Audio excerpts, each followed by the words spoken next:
time for our, oh, the lady's talking to me. Hang on here. Time for our July 12th, 2022 Management Committee. I'd like to thank everybody. So we have got JJ, and we've got Marty, Present. and we've got Miss Julie Yeah. and Andy in the house. I am remote. Steve Cundiff is, he had a work commitment. He is feeding his family tonight, and I understand that. So Steve was not able to join us. We do have an invited guest. Is Sue Pyle? Is she there? And if so, Sue, can you hold on until we get to that portion of the agenda? Yep. Okay. Very good. Very good. All right, so we will just kick off here with the general manager's report. Andy? Yeah, thank you, Rex. General manager's report is going to be very light tonight because we've got a lot of discussion items that would be going in my report otherwise. But I do want to say, since we're on the topic of the Lakes Committee and just the lakes in general, just want to emphasize to our new members as well as our existing members, please slow down on the lake. I've said this probably every time I've had a management meeting or a board of trustees meeting. We're getting multiple instances of just safety concerns on the lake. We want it to be a pleasant experience for everybody. And I know that everybody would in here would agree. But we just need you to slow down on the lake, obey the rules, and have a good time on the lake. But please just watch out for people, especially our new members and existing members. But new members, we do have boat rules on the Lake of the Four Seasons. And I just want to emphasize that as a general manager to the group. And we appreciate all that everybody does to keep our lakes safe, our security, maintenance, and other members and so forth, Lakes Committee. I just really appreciate that. So just emphasis, safety, safety, safety. We're in the summer season, halfway through the summer season. And we just want to make sure that everybody remains safe on the lake. Very I good. also want to give a big thank you to the office, as well as the maintenance team, the lodge, and security, just for their help in my transition here. It's now been 3 months. Still, I feel like I'm getting my feet wet, but appreciate all their help and matters day-to-day operations. It's busy, especially this summertime, and that's not an excuse. That's just the way it is. So I just want to extend my thanks to the management committee and the board of trustees for entrusting me in the management of Hideaway Hills Club, and we'll just go from there with it. With that, I'm going to turn it over. We can talk finances now because we've got a lot of discussion items related to lakes and so forth that would otherwise be in my report. Okay. All right. So I'm not sure if Julie or Andy will do the capital and depreciation, but whoever's going to report on that. And then I got a couple questions. So Yep, Andy's gonna do those. Yeah, I'm going to do the capital and depreciation funds. I did send to you, Rex, our capital and depreciation worksheet, but we just got a summary here. The capital fund total as of 6/30/2022 is $516,940.57. And then I'll just say the depreciation fund total as of 6/30/2022 is $419,872.51. If you were to look at the capital expenditure fund planning worksheet, these numbers are up to date in the top right-hand column. As far as the balance is concerned, interest is now updated, and this is updated in our QuickBooks. So they balanced out. At first they didn't. So Penny and I were kind of putting our heads together to figure out why, and we've got it figured out. any questions on this? I don't want to go belabor all through this, but did you have questions, Rex? I did, just a couple of things I think we need to check on the capital expense. I know that line 27 golf course maintenance lift has been purchased and it's still showing as committed. So we need to track down that expenditure because we have it. I think it's installed and being used, but I believe that's been purchased. It has. Okay, so we just need to get that slid into the correct, and also the line 29, the zero turn mower. I believe we've paid for that one as well. Correct. So anyway, I just, that doesn't affect the bottom line, which says that our balance as of 12/31 is going to be about $420,000, which is 94,000 above our floor. So we're doing very well there, but obviously we know we have more Lodge Electrical than possibly what is showing committed so far. So, and have we paid any? I know Marty's going to do an update. Have we paid any of the Lodge Electrical yet? We have. We've paid, I believe, 2 invoices as of 6:30.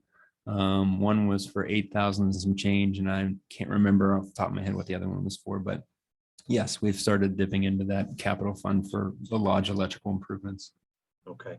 And then the other question on depreciation is we're showing as a possible is I believe the replacement of Rick's pickup in 22. And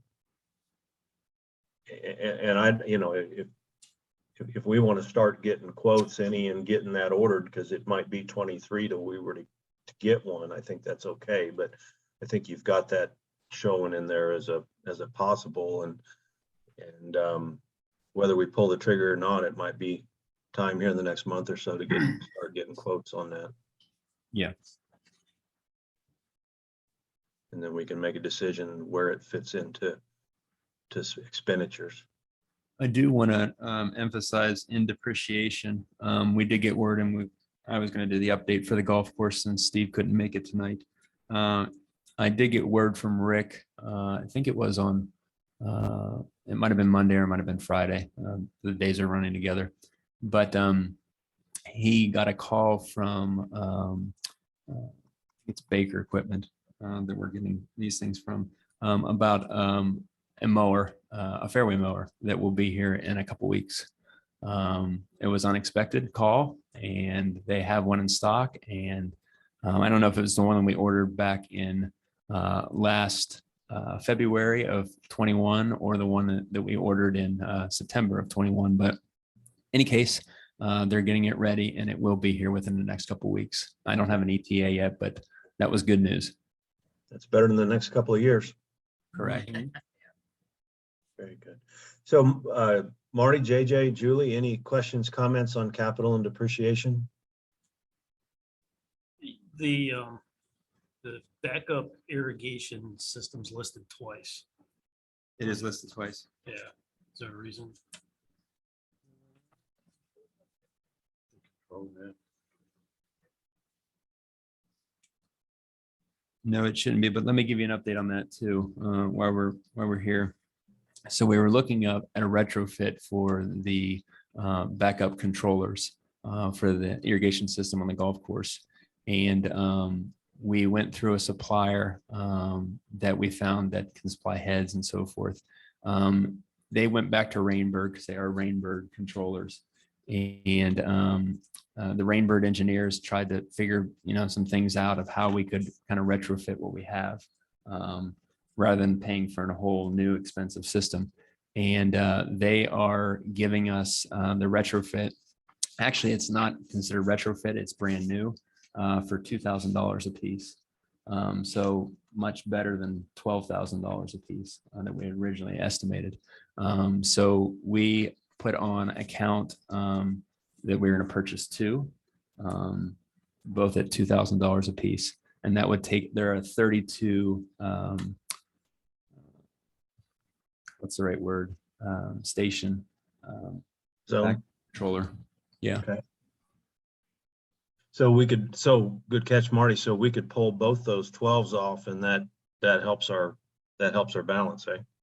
Yeah, because it looks like some of the numbers just aren't jiving, right? Because the RFID gate system, the remaining balance is another 38 grand. That, so the remaining balance for the Okay. RFID is we put 50% down, and then we discussed, it's not reflected on this, but we did discuss 30,000 and then retaining 10% until they're done. Right, but that's the 38,318 under the purchased items. But then under the committed, there's another 38,000. Oh, okay, I see what you're saying. So that needs to be probably lower, right? Yep. Yeah, because we already did a down payment of the RFID tags Okay, on that. Correct. okay.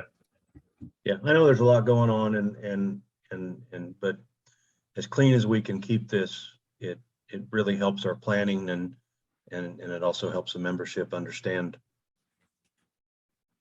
where we are and what we're doing. Yeah. Yeah. And we're going to talk a little bit more about that, Julie and I, related to budgets and cash flow statements and so forth. We had a meeting today regarding that with Penny, so we'll go into that a little bit more. Any other questions on capital Is depreciation? that- Can we try to get this to one page? If you maybe Yes. go portrait mode. Yeah. Don't go too small. Yeah, depreciation is a little bit small. Yeah, But let me ask this, so is the remaining balance that we owe as of June 30th? 38,000? Correct. It is? Yes. It's just that we paid some of it in July now, or no? We haven't paid anything else. So Yeah. what is the piece, Marty, that you said that's too high? Is some, the 37, oh, out here, I see. yeah, down in the committed. Okay, thank you, all right. Thanks. Maybe, yeah, maybe, I guess just my thought is like, you look at it, right? You have the purchased here, like you have the budget amount, right? Then you have purchased or committed all in the same row for the same item. Correct. So you could see how that item That- is yeah, tracking. that makes Yes. sense. The remainder of. Yeah. Yeah, so if we budgeted like 10,000, or well, a case in point, right? The backup controllers, you Yeah. had 24 grand in there and we only spent 4. Right. Or- So we have $20,000, right? Correct. Yeah. Yeah. Right. Makes sense. Any other questions from the group or Rex? No. No. I'm good here.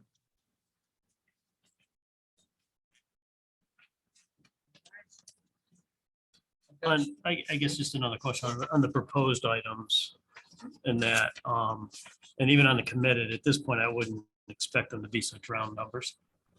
Because if it's committed, we should have a quote at Correct. least. And That makes then sense. on the proposed items, are we working towards getting estimates for those items so that our costs can be reflective of our actual forecast? I see what you're saying. Yeah. So we can actually have dollars and cents to it rather than just a sum amount. Yeah, so something that we've already So, committed, yeah. we should know what We should we're, know we exactly that what number that should is. be locked Yeah. down. Right. Right, but the Yeah. other ones, as the project goes forward, right, the costs are gonna come more in the view and should be a little bit closer than just $40,000, right? Yeah. As we work on it, we should get You closer. should get closer. I Yeah. agree with you. Makes sense. Good suggestion. Thank you.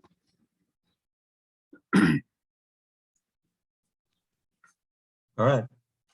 Budget versus actual, or actual versus budget. Whichever It's a one. fight. All right, so I'll talk through what we look like today, and then we'll talk about what Andy and I and Penny actually had a meeting to discuss. So currently, our budget, our actuals versus our budget, we are about 19 under for the month and about 15 under year to date. Majority of that stuff is kind of a timing issue. Our assessments are up compared to budget, both month to date and year to date.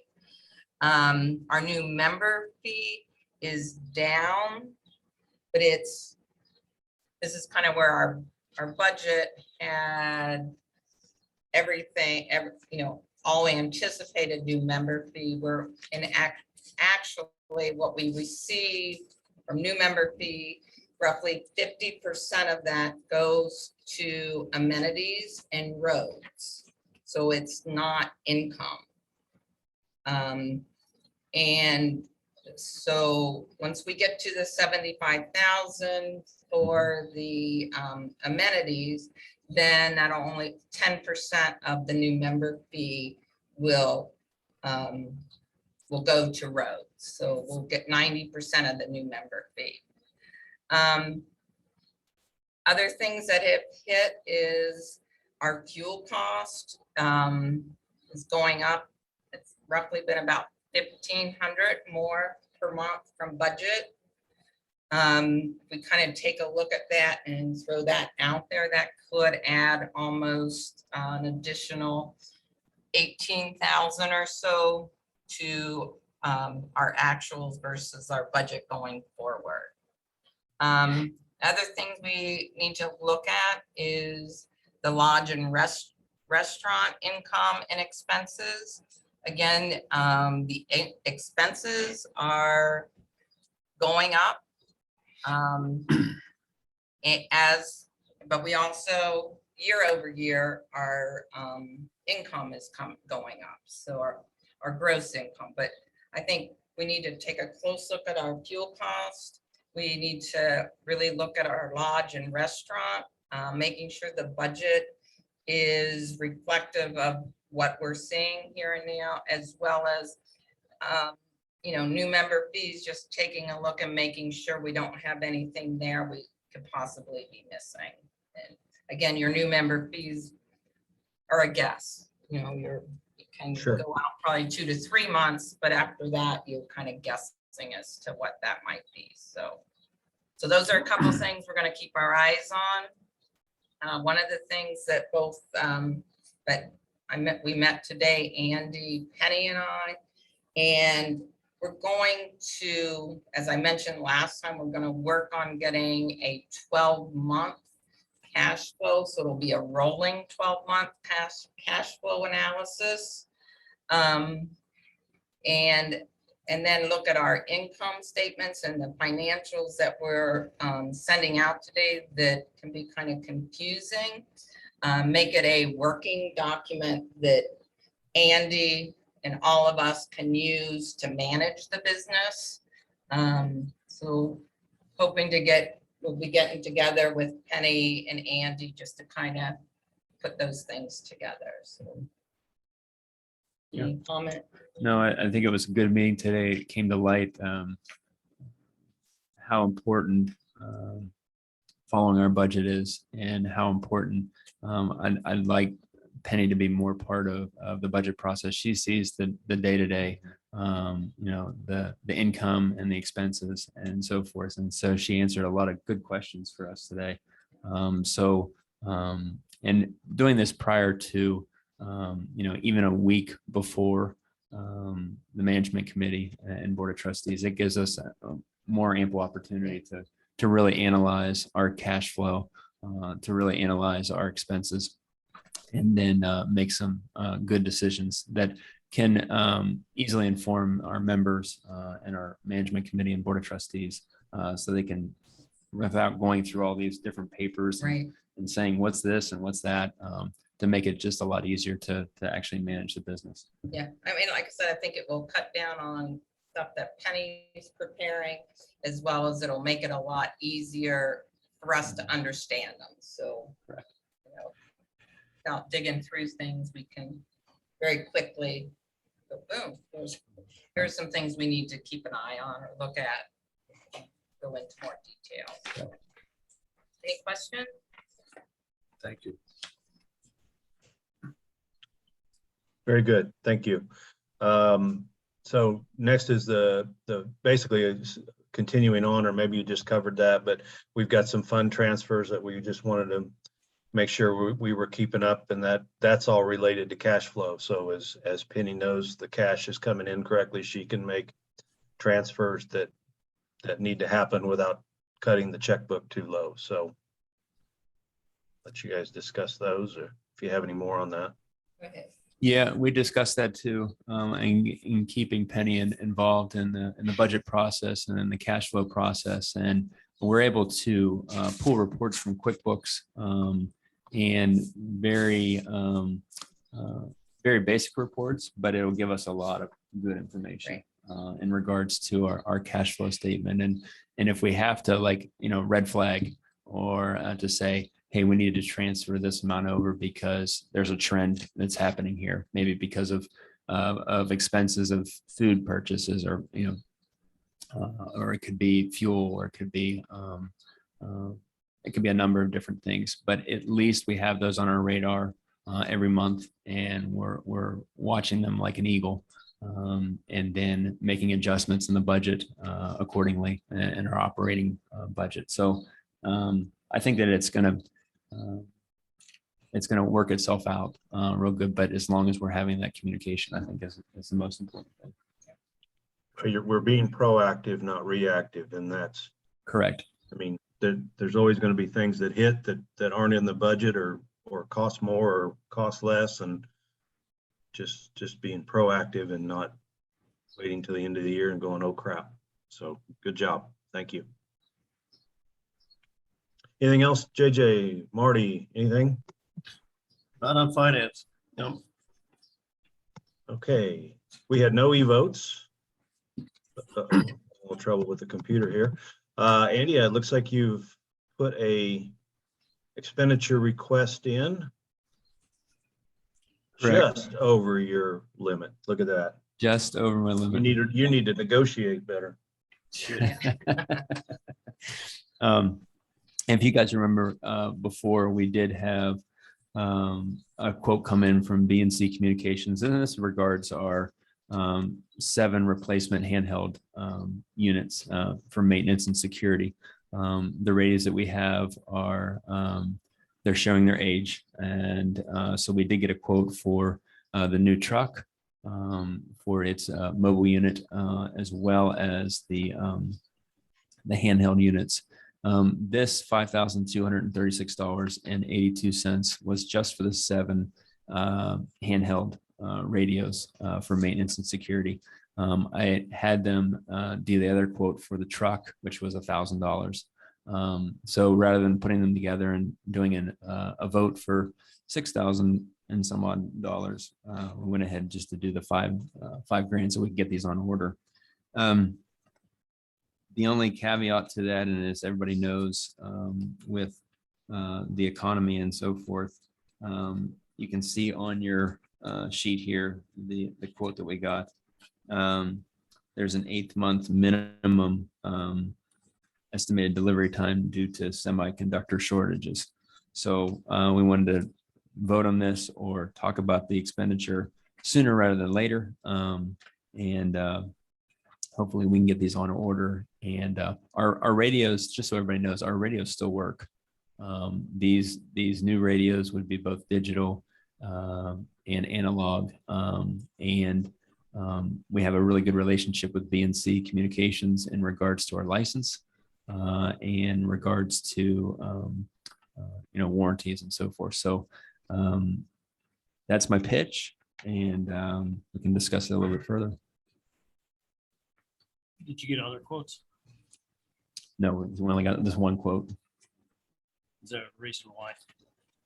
Because we've been using these for forever, and they hold our license and so forth. I know that Steve did get a quote from another person that he knows, and it was significantly less expensive, but we were a little leery of our agreement and with BNC that has been for so long, because they do hold our license, they do all the programming for everything. So that's the reason why we didn't get one. We can. I'm not sure who we would use. I have to find out, but we've used these for ever since we've had radios. No, okay. Yeah.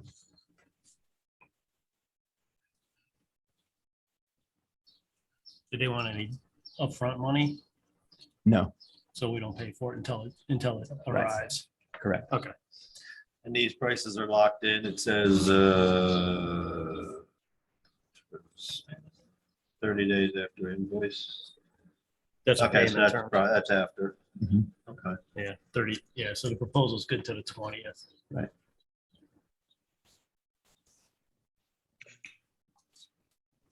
Andy, can you talk, or I don't know if you have, you know, there is some discussion about the fact we are going to have to replace our analog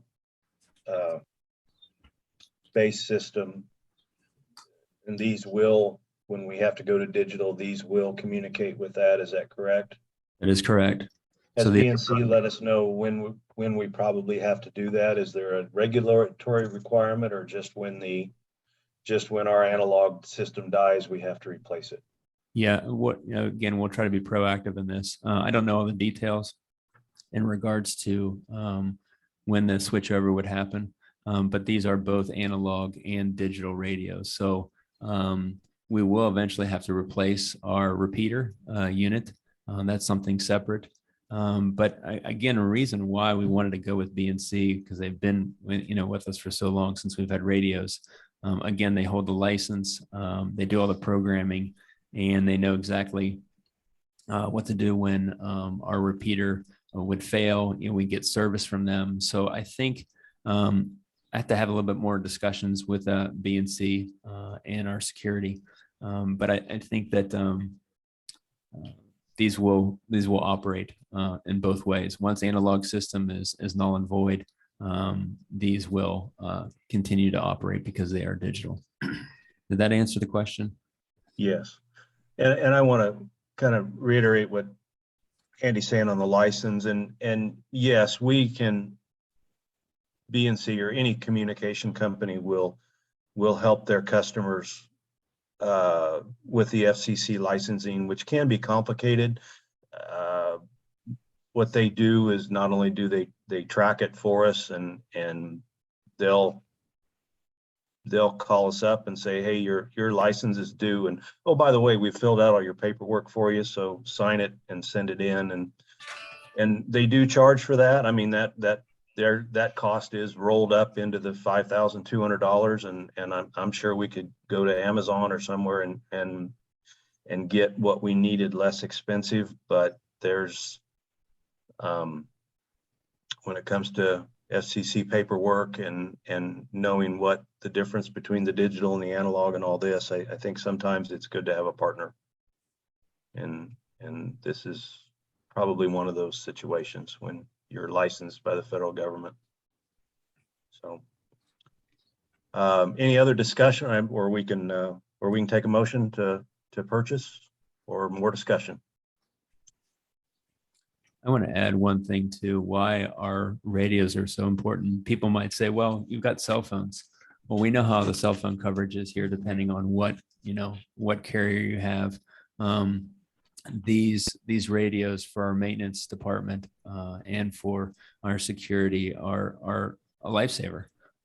If we're not able to communicate via cell phone, we're able to communicate within the local area because our repeaters here in the office. So it's basically at the highest point, in the hills. So these are very, very important. So what about the repeater? You said that is going to have to get replaced. Yes, eventually it's going to replace. Well, yeah, but what's eventually mean? I don't know. I don't know the answer to that. I think that it's still in good shape, but I don't know what the life of it is. How old is it? Do you know? It's pretty old. It's pretty old. Is It's it my older old. than JJ? It's pretty old.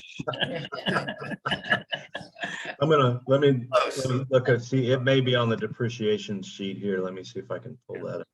Yeah, I might be able to pull that here. I mean, should we think about just doing this all at one time?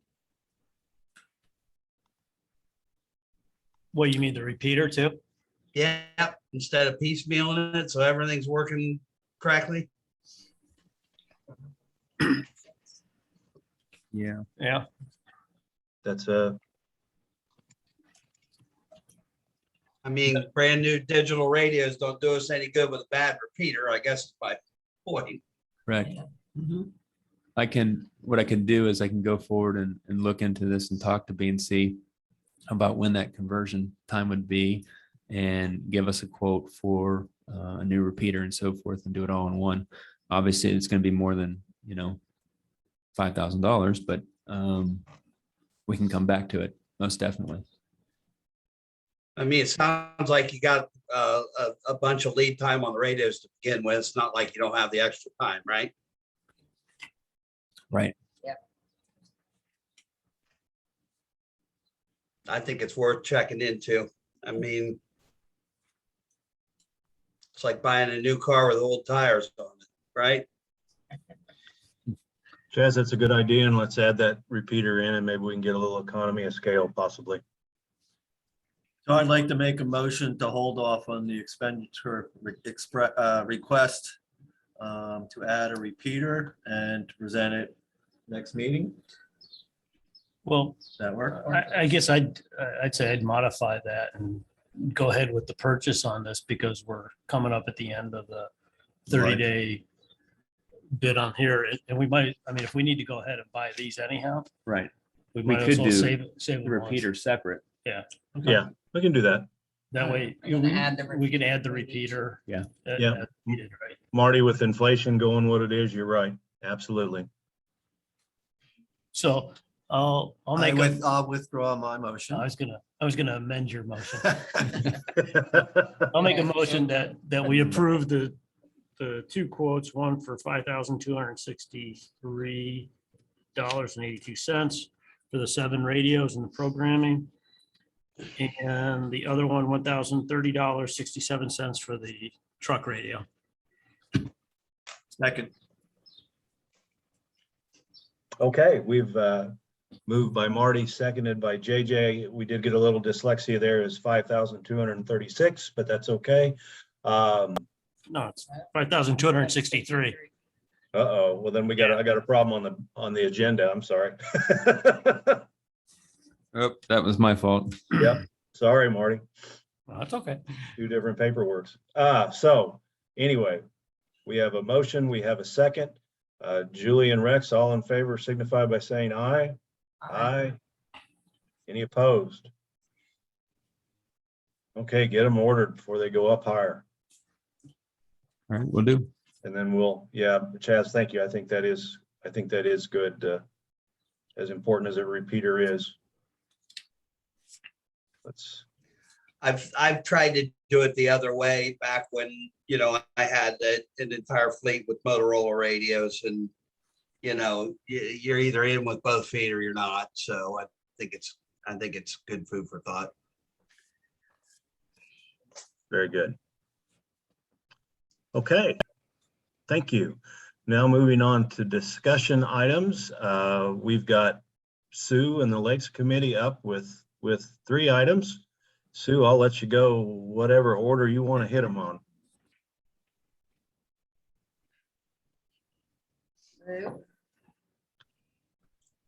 I brought a guest too. I was Back supposed to up. bring Greg Always. Weber. I'm bringing Dwayne Williams. Hi, nice to meet you. Dwayne Thank will you. speak to some dredging issues in his neighborhood at the north end of the big lake. But right now, I guess on your agenda, you've got the Deerfoot issues of all the weeds and whatnot. So Greg gave me a list of things to tell you here and gave some sources for who he's worked with in the past, which is Fender's Fish Hatchery in Baltic, Ohio. And you might want to check out the guy's website, and he's written several books on pond management. We've also had the pond guy here before, different people. It might be good to have this guy come out and either, do a little presentation to your group or to the board, meet with Andy. I think it'd be very helpful. I hear there's 5 types of plants in there. I'm thinking duckweed, but there's duckweed, chara, hydrilla, coontail, and pondweed. So we've got a lot of stuff to deal with down there. The suggestions from this Steve Fender from Fender's Fish Hatchery said that we should really put an aerator back in. And that pond was much healthier when we had an aerator in there. And we had an older one with a motor that was constantly going out that would only service like one bubbler. It might be good to work towards maybe as an amenity project or something to get one like we have on Arrowhead that services 3 bubblers. And we got to get oxygen back into that lake, believe it or not. The fountain, they say is good, it's pretty, but it only hits the surface water. It's, the fish like it, but it's not really doing much to get that deep oxygen in. So we really need to look towards getting an aerator, I guess. Then you can put a bacteria in, but you can only do it in the fall and spring. This guy feels like if we do that, start this fall, do it next spring, maybe do it 2 years, we could get it down to just doing once a year.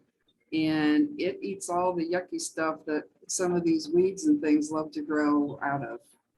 And so maybe all that undergrowth yuckiness that you see in that shallow pond, we can start to eat naturally without a chemical base, because we don't want to feed anything from that pond that then flows on down to the protected area of the swamp.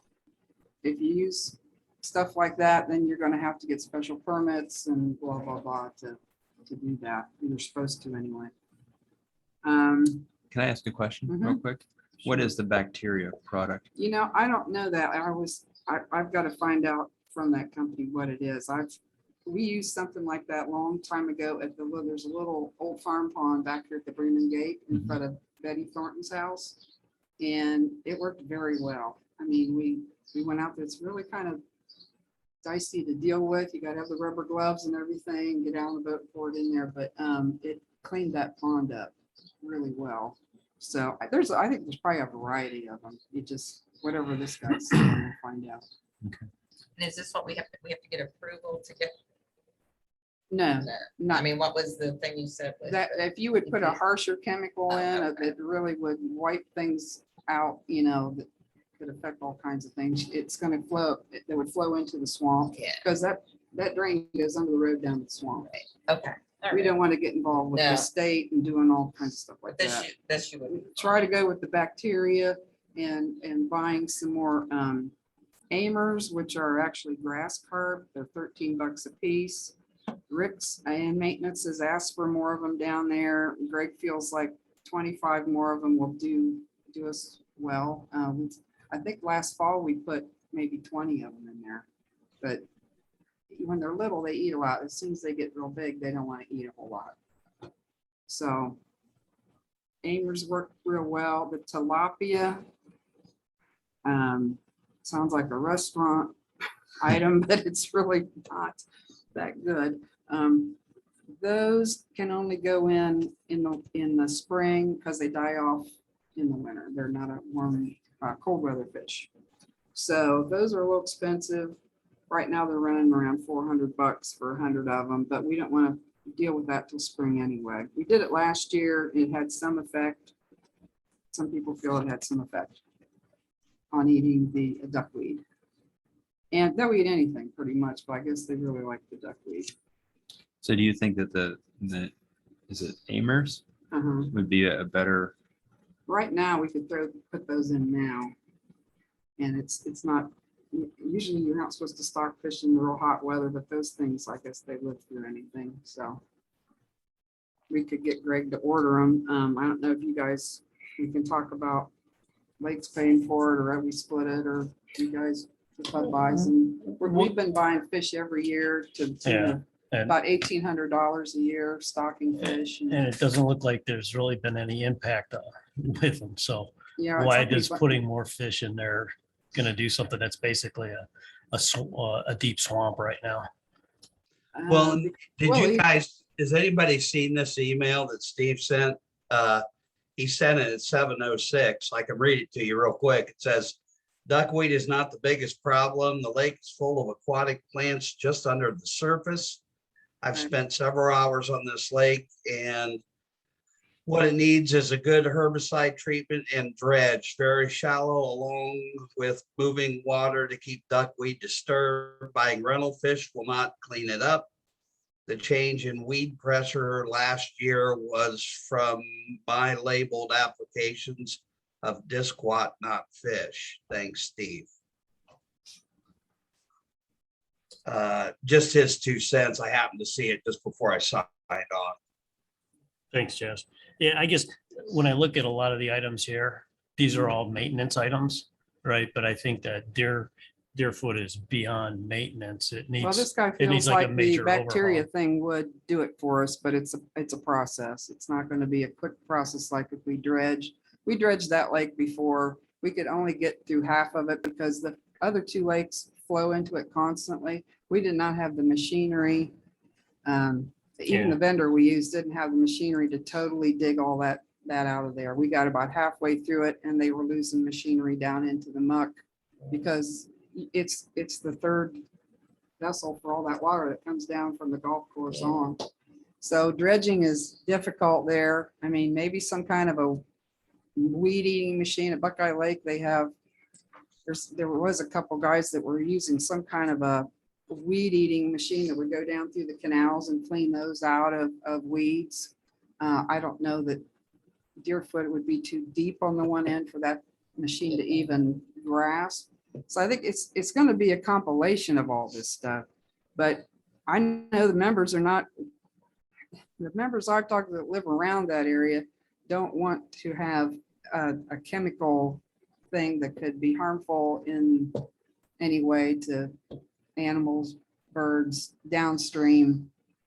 And we don't want to get Well, involved in nobody's something saying that we we're- would do something that wouldn't be approved by the government, and nor would we do I something. know, but even We some would of not those, do even something some of those that- like what he used before, they aren't even used in other countries. But if They- we did- They are, if we they're did outlawed in some- Europe. They're but if we- outlawed in Europe. So we why live would in, they the outlaw it so here? we live in the United do live in the States. United They could be a States. little So- dangerous. You know, we do live in the United States, and we would This is not, true, but you know, it makes you wonder, what does this Well, really do? we wouldn't, anything that we would We're do just in there, going we for would work in environmentally safe. conjunction with ODNR and do it right, right? We're not gonna go out there and go buy, you know, a bunch of stuff and just dump it in there We are, willy-nilly. I don't know that. I don't know that. Our membership doesn't know that. So Well, we need to be real upfront about what we're putting in that Yeah, lake. absolutely. Nobody's So saying that we're not. That's just where we're coming from on the lakes. Not Committee. at- Sue, I just like what I mentioned in my email, I think what we need to do is hire an expert. Well, that's and why I get them mentioned out, this guy coming in and hire Yeah. And whoever you want to come in, have ODNR come in. And I just think And- we need to be better educated and not just rely on absolutely. But what I said is I don't want to background. right now write off any possible solution I agree. because we need to do that. And whether, you know, we need to learn from an expert, and if we determine that any possible solution has risks that we're not comfortable with, then we don't do it. But I think, Andy, what I'd like to do is have you contact this at least 2 people that can come out and take a look at that pond and give us some suggestions. And I think what this means is we probably won't fix it this year, which is not good. I know that's not good, but I kind of agree with Marty. The fish are maintenance, and we're beyond that. If the bacteria can work this fall, that's a great thing. And I wish that what we did last year had fixed it, and it didn't. We thought we were doing the right thing, and so I think it's time to bring in an expert on that. And so I guess I'd like my management committee's discussion on that. Do you have this guy's, Steve Fender's contact information? I just got the website. Just from the website? FendersFishHatchery.com for right now. Okay. Yeah, I just It's looked at all it. on there. Yeah, there's a number. So did you contact him? No, Or- Greg's been doing all this for the Lakes Committee. Okay. Greg Weber. Yeah, I don't know Greg either. So. Yeah, he's Okay. been on Lakes Committee probably for 10 years and does all of our fish stocking, buying. We try to work off the OSU study that was done years ago of how much we should buy and how we should do all that. There was a very good study done quite a few years ago. And we can't always do exactly what it said to do financially, but we try to keep a variety of fish in all the lakes and feeder fish for the bigger fish. And Greg does a really good job at it. He's put a lot of work into it. He fishes here all the time. Okay. He's Well, very yeah. knowledgeable of it. And I appreciate everything y'all do. So, Do we know exactly what it is we're dealing with? I mean, have we tested or had tested what it is that we think is the problem so that we can All the weeds. tear it down? It's sorry? weeds, no oxygen. It's weeds, low oxygen, and a very shallow filled in pond. I don't think it was a very deep pond to begin with. And, over time, it's got a lot of gunk on the bottom, leaf, vegetation kind of gunk and mud. And that's where this bacteria is supposed to eat a lot of that stuff up. And we really do need an aerator on it. I think that would be very helpful. and I don't disagree with any of that. It's a little stagnant. Yeah. Well, thanks for the information on that. Appreciate that. Yeah. Do we So- know what the aerator costs approximately? The one we put on Arrowhead was like $2,800 or something at the time, and I think we did an amenity program thing to get it. But we did have to hook up, there was no electric to that lake, so the club paid for that part of it, put a pole in and a line up across Hideaway Hills Lane. Now down there, right now, that fountain's hooked to I think the only electric that they have, but we'd have to ask Rick. Because they hooked that to the old aerator electric. Maybe if we had an aerator still going, we would be a little ahead of this game. I don't know. I think without having that oxygen for a couple of years here, it's just. Yeah. Now, I know they put bluing in, which was really good, and copper oxide, I think Steve took care of all that. But you gotta put a lot of that stuff in there to make a difference, and you have to do it the right time of year, keep after it. That's what they put. I had Joe Williams put in the pond at the workout center down there. And it cleaned it right up, but that's a little pond. It's a small one. Yeah, But it, he went to Rural King and got the stuff. but I'll tell you, once we turn that fountain off, it like, Yeah, Right it away. just, yeah, we because bought it's- a couple of the yeah. grass parts. and- Okay, so Andy, do you have They're any gone. questions? They're here? gone. Somebody called them. Yeah. Andy, do you have any questions about where we need to go, to get some information? I think we're all in agreement that we need to do something and we want to do the right thing to get it taken care of, but we just need to learn. We need to get some education. Andy, can you get a hold of somebody Sure can. and start that process and we've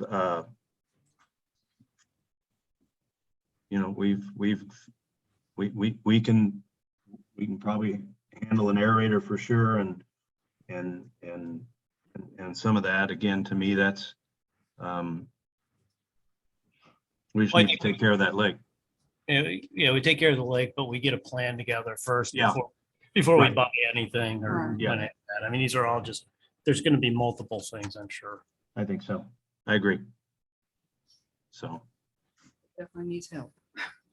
we will move as quickly as we can, but only until we have the correct information. So we don't waste money and we don't do things that aren't good for the lake or the environment or the membership. That's why we've moved on to making sure we always do engineering studies on all Yeah. these projects. And go into 2LMN or somebody to find out what's going on. Absolutely. All righty. Anything else on Deerfoot?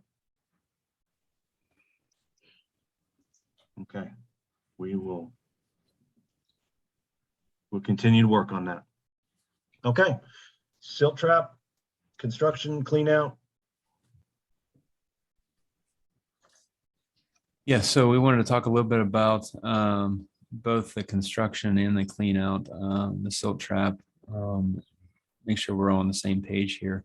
We've tried for a while now since I've been here to try to get together as a team, both maintenance and the Lakes Committee and Sue and myself, just to talk a little bit about the silt trap construction. I'm just going to kind of give a little bit of overview of where we are, where we've been, Mhm. catching up to speed, and then kind of where we're what direction we're moving.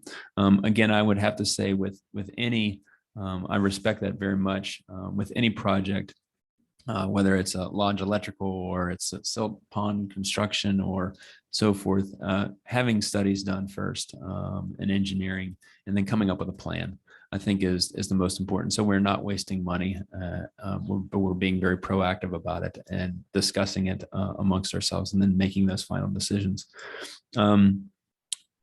So the information that I have thus far is, I know that Sue, you've talked to Rick a lot, and the Blankenchips and so forth. And we're talking about the north end. Mhm. Down there. Teos silt trap, Yeah, is that what we're Teos silt gonna trap. do right now? Yes. Okay. And we did get an engineer drawings from 2L&M. And I think, when was that exactly that we got that? Back in like May, June, something, late spring Okay, of last, or this year? of this year. Okay. Yeah. We have had discussions with Jim Downer as well, in regards to the silt construction and so forth. I think that where we're kind of landing right now is the design by 2L&M in regards to the layout of it was very difficult for us to clean it out with our machinery.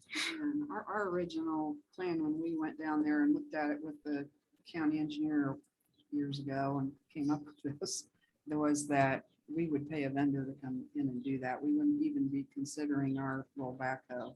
Right. We would, because right now, in the last couple times we dug out the North Park silt trap, Lakes Committee's paid for it, $1,900. Jim Downer came in and Mhm. had the kind of machinery that, or he would rent the machinery. He's got a pretty big excavator, but it could take up to a 50-foot wall, I don't know, Correct. to clean that out. And we just considered this was gonna have to be vendor, Yes. vendor to take care of it. And I know that the other issue with that silt trap was the access down to. Yeah, um, there's kind of a road, but a road would really need improved Right. alongside of it. And there would have to be pretty much major construction to get, the proper amount of equipment down there to do the job. Whether it's our own maintenance stuff or equipment, or it's a vendor. So, and then you get into easements. John Blankenship has been more than helpful and cooperative. But you start getting into a lot of different aspects. Again, it's that planning aspect that we've been talking about, the making sure that we're not harming the environment. And at the same time, having a regular maintenance schedule for those silt traps, so we don't get into a bind where we can't reach it. And I think that was the issue that we had currently, is that it was the way it was designed. Even a vendor didn't have the right amount of equipment to reach to get that the silt trap cleaned out properly. Lo and behold, Jim Downer did send us some information right before the meeting. And it seems like it's kind of a last minute He's thing like the busiest excavator ever in 3 counties, Yeah. I think, so. that I would like to discuss with you and with Rick and with others and that are involved in this process. Maybe not in this setting right now, but there are some ideas that he's thrown out in regards to the construction of it and so forth. But we want to make sure that we are that we're fair too. We're not just favoring one vendor, because Yeah, if we that was do, gonna be my question, Yeah. about why we hadn't contacted any other vendors. I'd asked Rick that too, but I know Rick didn't get given that task to do. with Right, Everything else right. he's got going on. So I was just wondering why we haven't, through this whole process, talked to a couple other Yeah. people, Ashball or whoever. right. And my understanding is that's what we would do. We're not just going to go with one vendor, but we make it fair across the board. I know Jim Downer has helped us, Yeah. obviously in the past, Right. and given suggestions and so forth. But we do want to make sure that we are doing things by the books, that we're doing, fair labor practices. So I think that I'd like to have that discussion sooner rather than later with yourself, with Rick, with others. And then we can report back to the management committee and board of trustees where we are in the process. Is there, we keep saying access to reach it.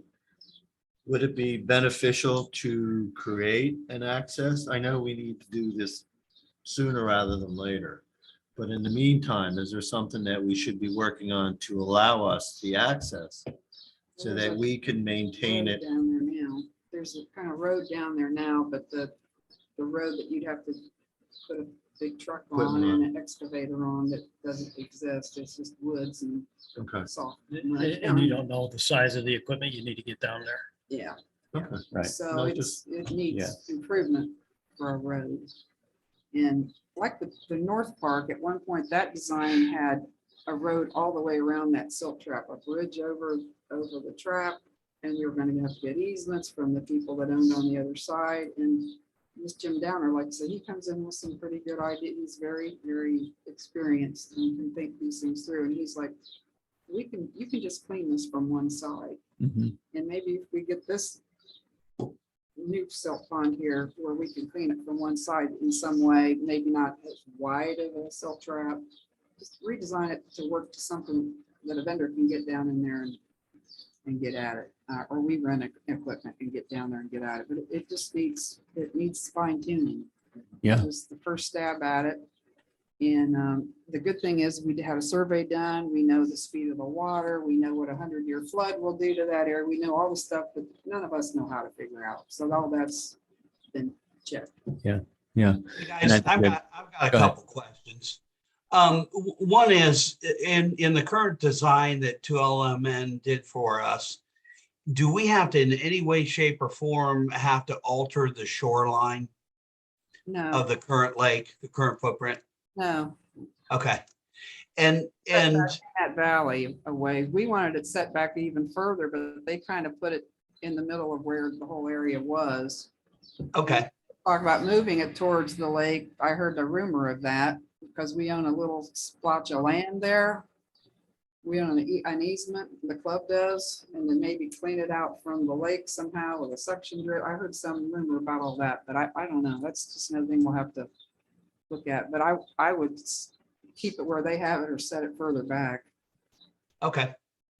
And then Andy, as I look through what Jim Downard sent us, he referenced, digging a hole that could be cleaned out each time it filled up. When I look at what we did with that area when we had the lake down and we went in there and dredged it to begin with, we dug a channel down through the shoreline in front of Blankenships and the other house that sits there, Dan, can't remember Dan's last name, I apologize. But there is a trench in which it is deeper in front of their houses than the rest of the cove was.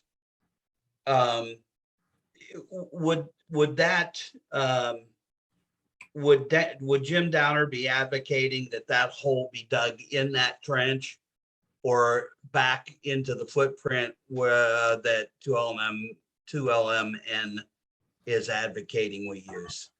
Does anybody know? I don't know without looking at it a little bit closer, his suggestions, Chas. I Okay. apologize. And I'm They were just trying to right get the before me. lay of, can somebody send me the 2LMN proposal? Or work that we paid them to do? Do you have a recent copy of that? Yeah, I do. I can PDF that too. Yeah, I have a PDF of it. If you could send that to myself and Chas and the rest I of mean, it should be on file in the office. I've sent all this stuff repeatedly to the office to the last two general managers, but I okay. don't know what happened, Okay. in the meantime. And Sue, yeah, you may have even sent it to me. I don't recall seeing it, but I don't recall seeing it. I apologize. That's all I have. So I think that where we'll go from here is get all the necessary documentation and look over this potential solutions that Jim Downer sent over. And I'll share that with you, Okay. Sue, as well. And then I'd like to get together with Sue and with Rick and anybody else from the management committee or even board of trustees that wants to talk about this a little bit further. And let's come up with a plan moving forward. We've been sitting on this and for a long time, and we need to take some action and follow through with it. I had one more question so we can get Dwayne in here for Sure. this question. Sure. Across from this house, Silk Trap is where Dwayne lives. And that was going to be our next engineering study that we could either go to amenities for or whatever, and just get that on the books and get that done.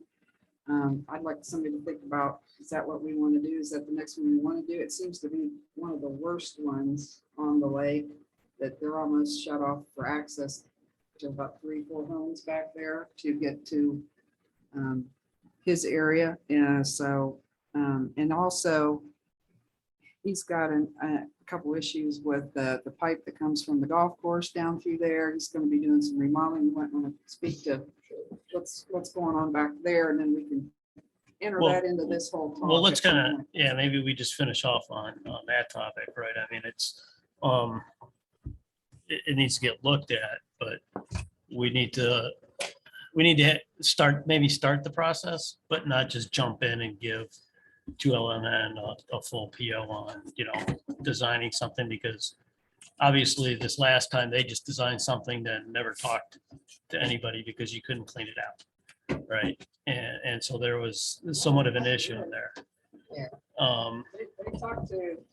They talked to a general manager with no experience in these type of things. Let's just put it that way. They had Rick back there 2 or 3 times. We had a county engineer back there that looked at this stuff. So, but the county engineer. County engineers and be cleaning anything out for us. So he Well, doesn't no, they care. won't be clean up, but they look over the area and they tell you you need a survey. No, I and, you know, understand all that. that stuff. So Yeah, we but- did have people look at it. It wasn't just somebody from Lakes Committee going back there. We try to do this quite thoroughly. Yeah, so, I mean, I think what I'm hearing is we need a plan.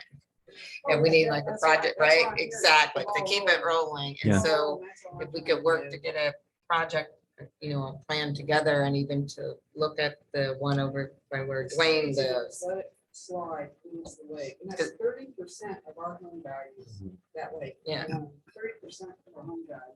So we need to take care of it. So Andy, I mean, do you think we can get like a plan for that within the next month that we could, Yeah, I think that, just would say like, okay, first we're gonna have to build a road, we're gonna, whatever Right. we're gonna have to do, and then we can have some really good discussions about it, right? Right. Make some decisions. Yeah, we need to, So let's have that, all right? And then we should make that decision if we work on, should we get just somebody to look at over by Dwayne's place? yes. So I'm just going to show some show and tell for those that are virtual. I can provide this in a digital form and I everybody can can do share it. that. so if I could ask, what lot is this? Or yeah, where is that's it? what I wanted to It's ask. several lots. It's actually 8 lots. Starts at 513, 14, then it goes 516, 17, 18, and then it goes to a couple 2s for some reason. It's a major artery. Yeah, okay. Um, I'm just trying to figure out where. Yeah, if you in can go to Hideaway Yon Hills and it is. Natchez intersect down by the golf course, there's an Yeah. A-frame with the brown metal roof. That's our A-frame. That was our original place. Now we rent that out to the Charleses Okay. until their house is built, which they just demoed that house on the lake up by the north end and they're building, so they're staying in our A-frame. Okay, And then we bought the Panacea's house that was next to us. And so we've got both places. But in the process of all that, I'm going to give you a little history lesson. We've been down here almost 30 years, 25 years as weekenders. The previous owners of our house, as well as across the cove from them, have been battling years and years of major washout into that cove. writing lots and lots of checks. They actually happen to be very wealthy people, so, you know, I guess they didn't mind, but I'm not in that boat. And we just spent $20,000 digging out. You'll see the first picture in there. What we dug out was really the Hills' responsibility. About a 100-foot section of the road washed out. They replaced the road, but neglected to clean up the mess in the cove. It took 85 truckloads for us to dig that out and carry that out. And I didn't feel that was our responsibility, but we did that anyway because the Hills was going through a lot of financial issues and we just wanted to get it done. It was selfishly, it's our backyard. But it's continuing to be a problem. Strategically, we've got some issues we have to deal with personally. Our house has had some slippage and we're gonna have to get in there with Ohio Basement Authority, rip the whole deck off our house, get in there with some backhoes, jack it up. At that point in time, we're probably gonna put a bump out on the back of the place and just do some upgrades to the place. But it's gonna change the grade of the land.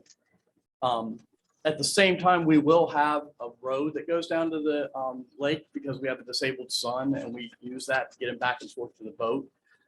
We have beautiful access for those. I mean, beautiful. We have multiple places to get down to the lake. It's flat. You could park 50 cars on our property. People love coming down to our place because it's so accessible. But that window is going to close. And a lot of people have brought different issues to my attention. Rick wants to get down there to get access to the pump because the old driveway that they do have an easement on no longer is passable. So we put that driveway in, Panacea's and I, to get down there. The board has asked me to give the Hills an easement to do that, but I'm not willing to do that. So we get a plan for how to deal with all this silt. And so we're not writing checks to clean up the mess that's really a maintenance issue because of the volume of material that's coming down into that cove. I see Eric on the line here. He called me, I don't know, 6 months ago, and he wanted to get into our yard to dig up a trench to bury the golf course pipe. And I was like, you know what? I'm not really going to cooperate until we get a plan in place because this thing just keeps filling up. It's like a trash can. The volume of stuff that comes down there, it's tires, it's concrete blocks, it's building materials. And every time somebody builds a house, it's worse and worse. And the washout on the roads is getting worse and worse with all the construction. It needs to be dealt with like it's a Hills problem, not a private property owner's problem any longer. At some point, I'm going to sell some of those lots and there's not going to be the access that they have now. And I think that if we work together, we could really come up with a great plan. But in the next year, I'm going to have to deal with the slippage. I'm going to have to jack my house up and I'm going to have to get to this. We kind of had this conversation a couple of years ago, but I backburnered it because we had some other people that wanted to rent the house and building products. It went from $150 a square foot to $300. And I was like, okay, bad karma here, but I need to get something done. And I would really like to be a partner with the Hills and say, you got carte blanche, tear the place up, do what you need to do. If you want to put a concrete wall in or whatever you need to do, go for it. But come up with a plan because it's too much of a major issue for the private homeowners to deal with. You know, people on the golf course don't pay for the golf course issues to maintain the golf course. I don't know why the lake property owners are being so responsible for digging out in their areas. And I'm hearing it all the time from other lake owners, how they're having to get in there and dig it out. I mean, if you have a yard, you have a lawnmower. Why don't we have a dredger? Why don't we, dredge the lakes? We've had the lakes for 60 years. We should have a dredger. It's basic. If you have a car, you change your oil. Don't we all change our oil? I mean, it's just a maintenance issue that we need to deal with. We have a fiduciary duty to take care of that lake. It's a major asset.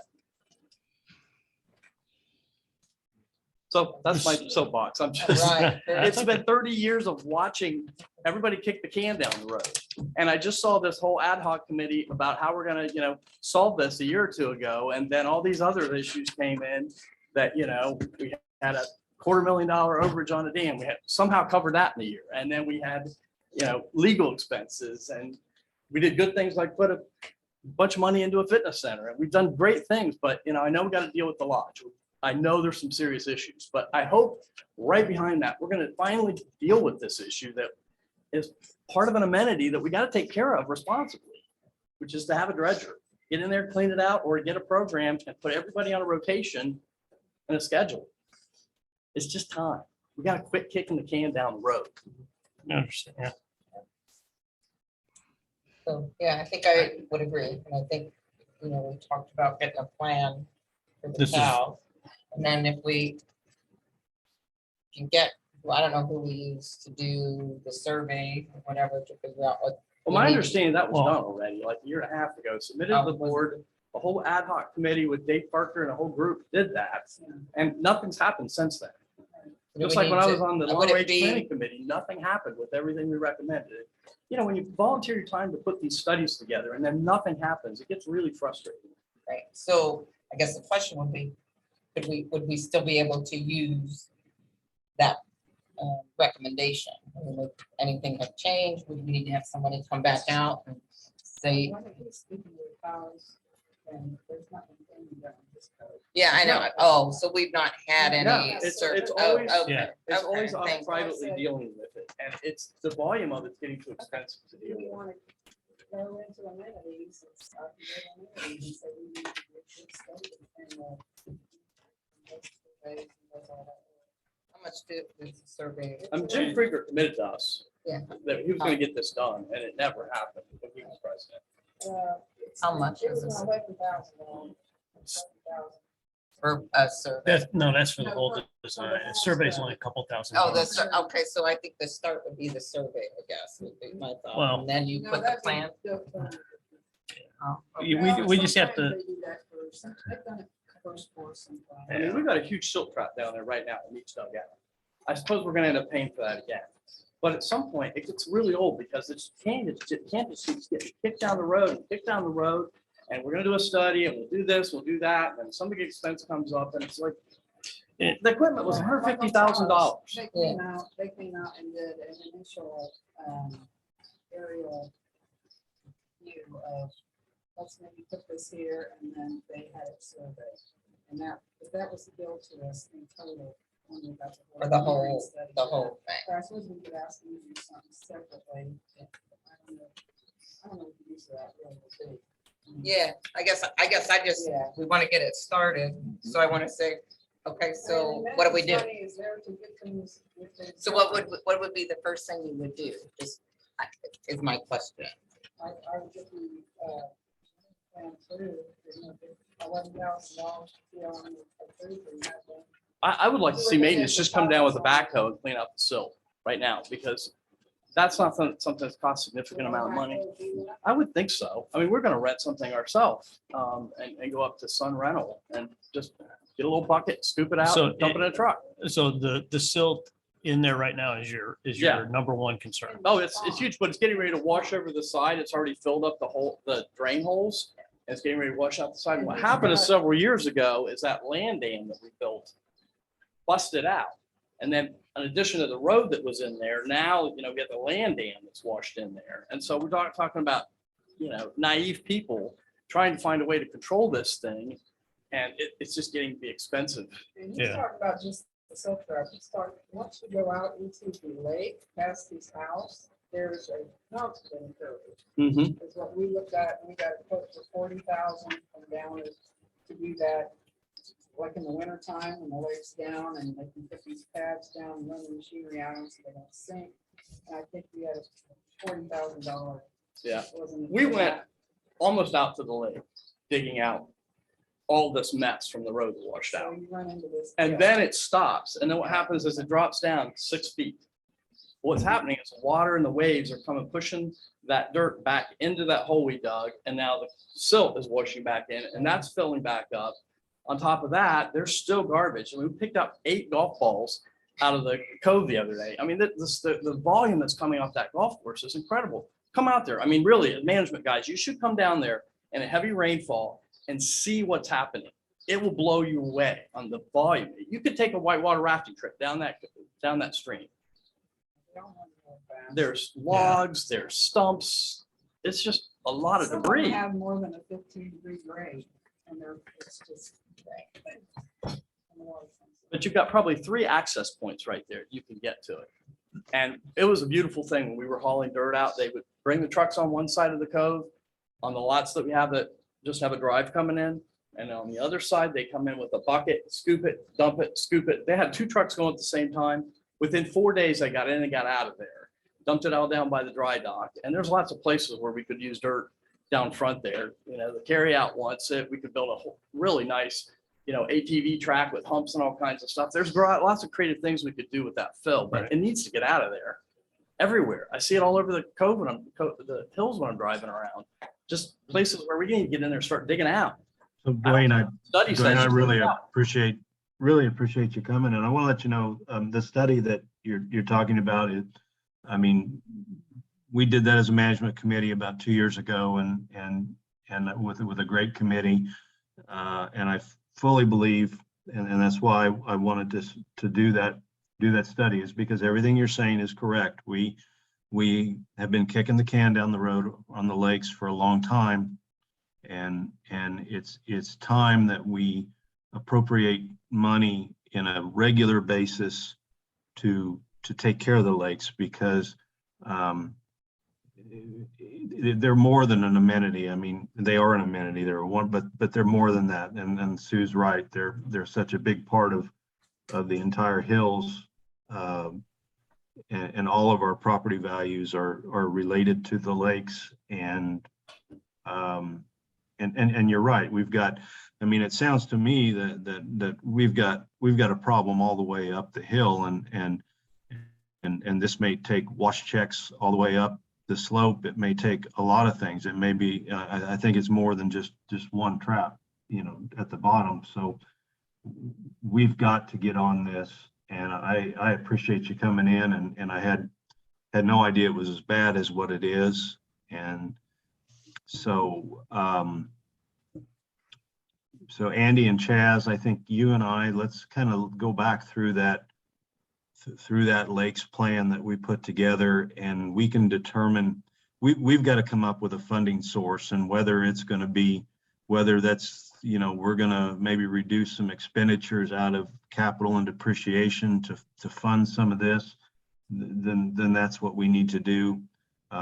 If we need to go other routes, that's what we need to do. But I completely agree. And also, Andy, if you could, you know, if a short term is we can clean out that trap, and that is just a short term solution, to at least give us some time, we need to look at doing that. So I think I get it, and I appreciate you being here. So thank you.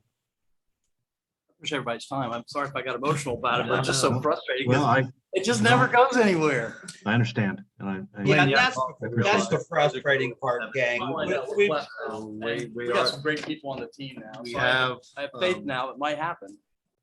well, let's keep pushing forward. Yeah. That's great. Thank Thanks, you. guys. Yeah, thanks for coming in. Thanks. Appreciate it. Thank you, guys.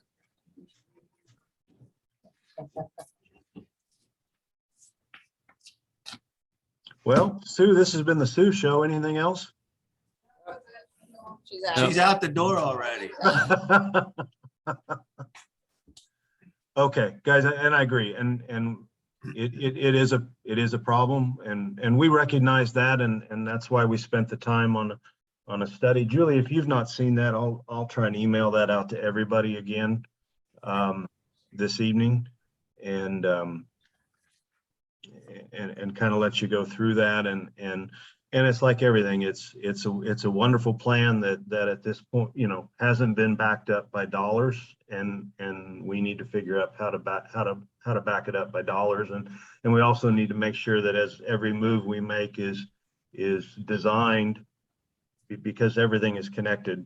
You know, what we do on one silt trap may affect another, and what we do in one cove will affect another, and it's a big deal. But I We do think have earmarks, but I'm not, like I said, I don't know about the money.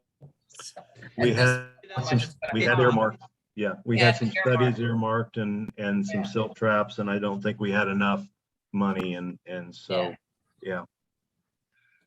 Not You necessarily. know, the one thing that I heard mentioned throughout all this was we did the research to put together and had some thumbnail sketch of plans, dredging equipment that other communities had put together, and we priced it out, and it was pricey, but if you look at it from a dredging equipment perspective versus,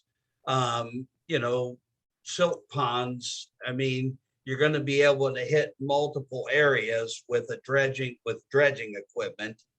But you need to stop the flow.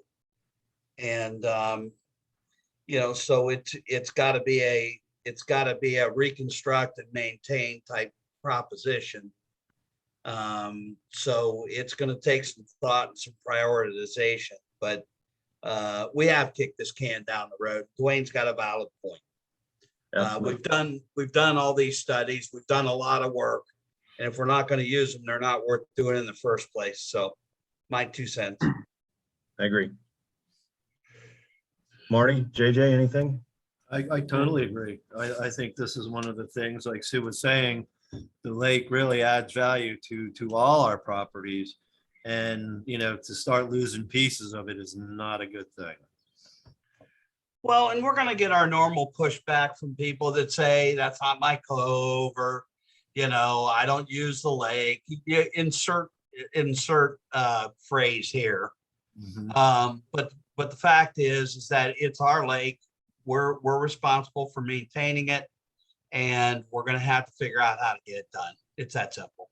Yep. Okay. All right, I'll get that information out to everybody as soon as we're done here tonight, and that is good discussion there. Andy, RFID update. It doesn't get any better. Here we go. We're going to keep going. All right, so where we are with the RFIDs. I did a check yesterday down at the security building in regards to, just so everybody knows that we've asked people, members, to make appointments to get their RFID tags installed. That is a very slow process. We've only had a handful of the about a little over 300 that we took down to the security building for them to install by appointment only. We've maybe done 40. And we even have our security personnel flagging down people as they're coming through the gate to say, hey, you need your RFID tag here. We have it for you. And people are not everybody, but there are many people that are saying, I don't need it right now. So that's been a challenge. The installations have gone well and the appointments that people have made, but we're still not seeing the numbers that we want to see, so we can get this to go live. And then the other piece to that is the office has started working on family guests, RFID tags, and they're in the process of doing that.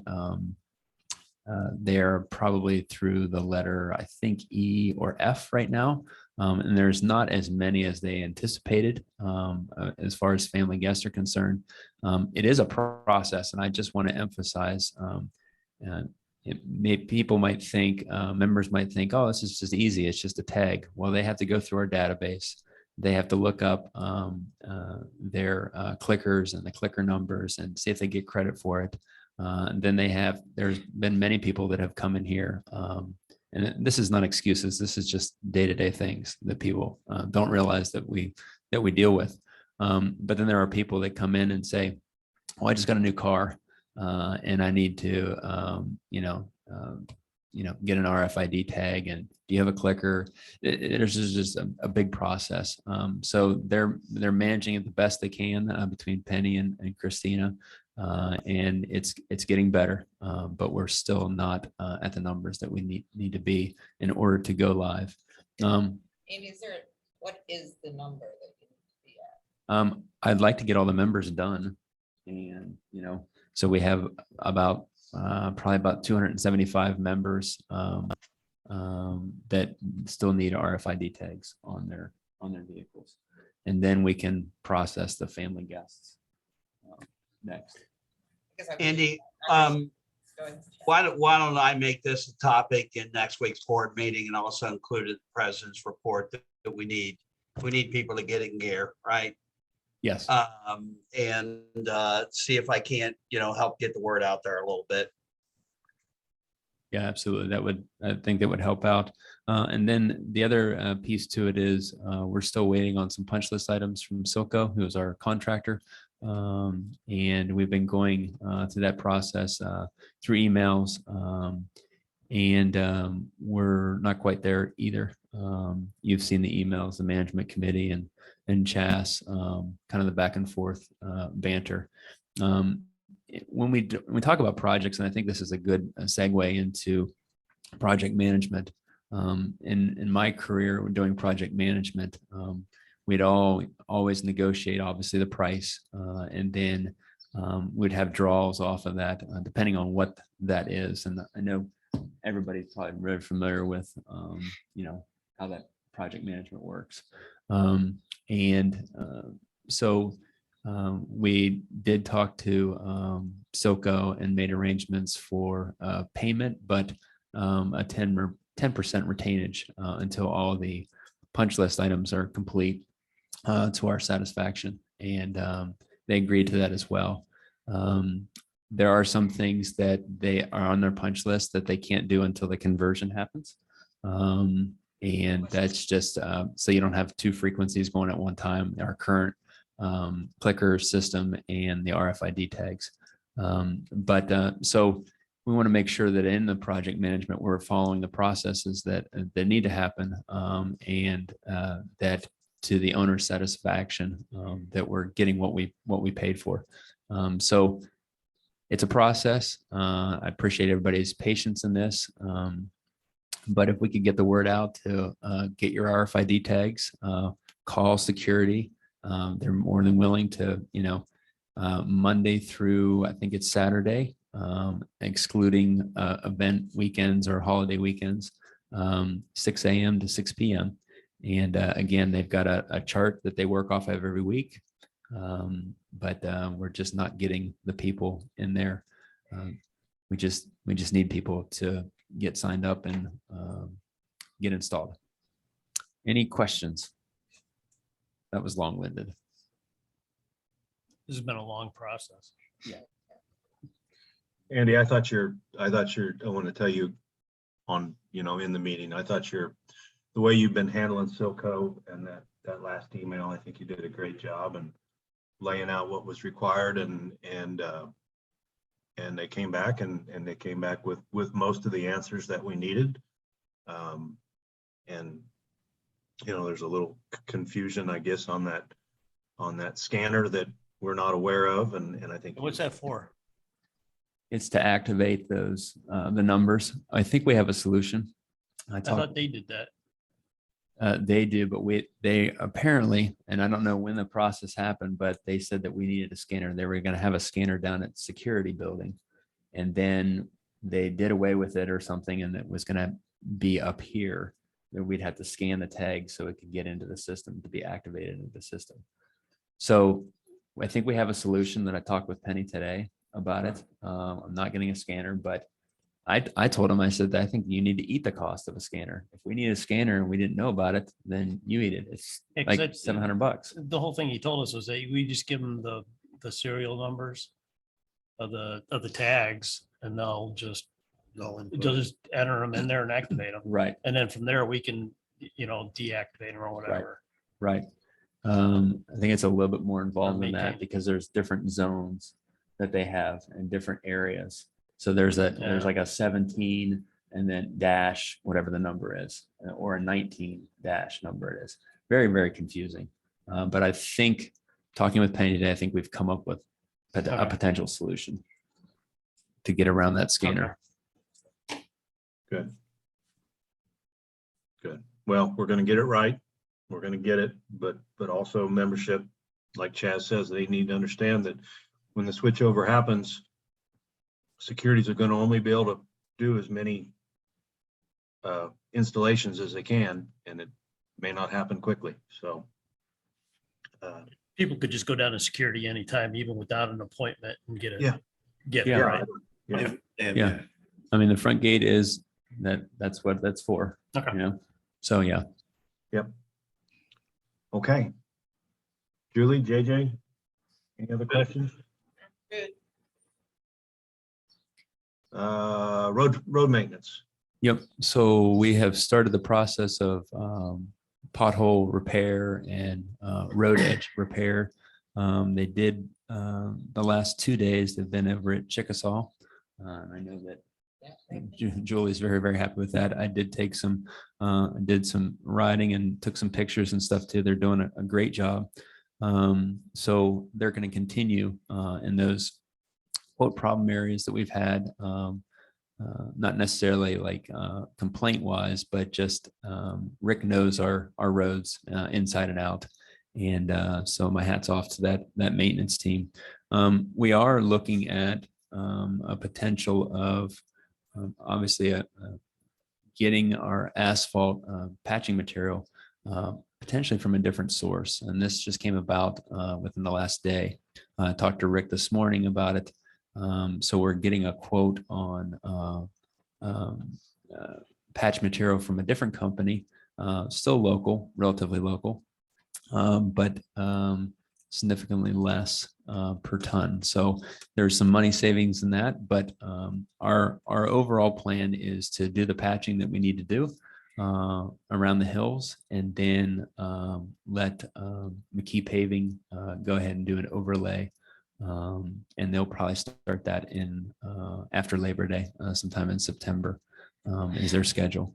So your patience is appreciated. I know that we've been filling in, other access roads and so forth. I've had many conversations with members that they felt like their access road was somewhat neglected, and we took care of that by, putting in 411s and filling in the potholes and stuff. And I've heard many emails and many comments that they're appreciative of that. So roads are a very, very important thing, just like our lakes are. And taking care of them and having a plan moving forward is of the utmost importance. So patience is appreciated, but you're going to start seeing some pothole repairs and so forth. Oh, speaking of roads too, watch your speed. Thanks.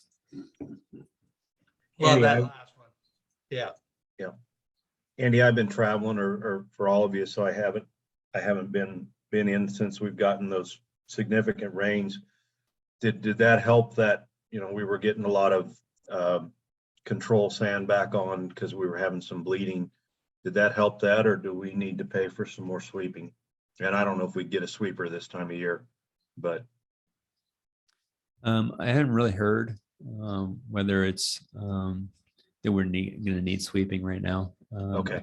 That we were controlling it in some areas as far as the bleeding is concerned, because when we had that really hot weather, it hasn't been as hot recently. I mean, it's still been hot. It's Ohio, but we haven't noticed as much bleeding on it that we did back in June. yes, and that's just a component of the temperature of the road gets above the softening point of the asphalt, and it's going to do something. So, okay, good. So I'm glad they're getting started on that, and I appreciate their work on that. Management software. Yeah, so Julie and I are going to tag team this, and I believe Annie's on the line as well. She might be able to talk a little bit about it, but we wanted to give everybody an update regarding our management software and the process that we're in. Annie, do you want to speak to that a little bit, and then we can kind of fill in the gaps? Sure. We've been providing regular updates more at the board meetings, primarily since I was heading this up, but we've got a nice little committee. Obviously, Julie and Andy are part of it, as well as Linda Hodge, and we've been looking at various solutions basically to manage our HOA. And we found a number of solutions that can meet those needs, and we've been vetting them down to what we now feel is our best option. And so what we wanted to do tonight was just to provide an update that we are talking next week with that vendor to understand the proposal and talk through the cost and negotiate on that cost, with the intent that we will bring forward a proposal to the management committee next month for the management committee to review and potentially vote on. And should that move forward, we would then take it to the board. One key thing I do want to comment, Andy's talked a little bit about this with the RFID project, is we really are trying to partner very closely with all of the staff, and particularly the office, just to make sure that if and when we do move forward with something like this, we're going to do it at a time when it's best for them. And so Andy and Julie did a great job pulling together a survey, asking all of our employees, like, what are the top things that are, things that they spend the most time on and where they could use the most help. And so we're also using that information in our thought process about how we try to help with the rollout plan and make sure that we get the return on the investment that we're looking for. Andy, Julie, would you guys want to add anything else? I do want to add to one thing. There are many different components to this management software. And when we bring forth the proposal at the next management committee, we can go into greater detail. Obviously, right now we're negotiating with our final vendor in pricing and so forth. And I believe we agreed that will probably change due to different phases that we would go in with this management software. But just to give you an example, from our security standpoint, I don't think people realize how many packages actually per week on average come into Hideaway Hills. It averages probably about 550 to 600, and that's during a given week in the summertime. Can you imagine what it would be like, obviously, during the holiday season? And so this management software in particular will help in the tracking of packages and so forth. I'm not going to go into detail. I want to understand it better from the vendor, but that's just one tiny component of what security does on a daily basis and stuff too. So while they're busy patrolling and taking incident reports and doing the front gate and so forth, we've got a lot of packages coming in here. And we've made the solution to obviously people to come down and pick up their packages rather than UPS or Prime or FedEx going through the hills and tearing up our roads. So I think that's just like a little tiny component. There's payment option. There's, obviously e-blast is a big thing. Will better serve us from a communication standpoint. I think that's one of the things that we were looking at very in particular was our communication with our members within the hills. So that's just I don't know. It's just a little teaser, put it that way. And it will also help with like visitor. So if, people can go on their app and say they're going to have a visitor come in so that, we don't have to call down there. You'll have that option. You also have options. The one thing that both Penny had stated in the office was the fact the number of phone calls and emails that they get. Well, there's a service request module. So somebody can have an app and they can send a request in. It can be filtered to go to the right person. So it doesn't have to go through 2 or 3 people. So it gets to the right person. And we can track the turnaround time on how quickly people get back those service requests. So there's again, an awful lot of stuff. And I can send to the management committee. We have like their proposal that would kind of give you ideas of everything. So I could forward that out to everyone. So Yeah, that'd be good. Yeah. I guess what you said that you're going to have something together and give it to the management committee, the final proposal. What are you going to be asking of the management committee? Because it seems that this is a committee that's driven by the board.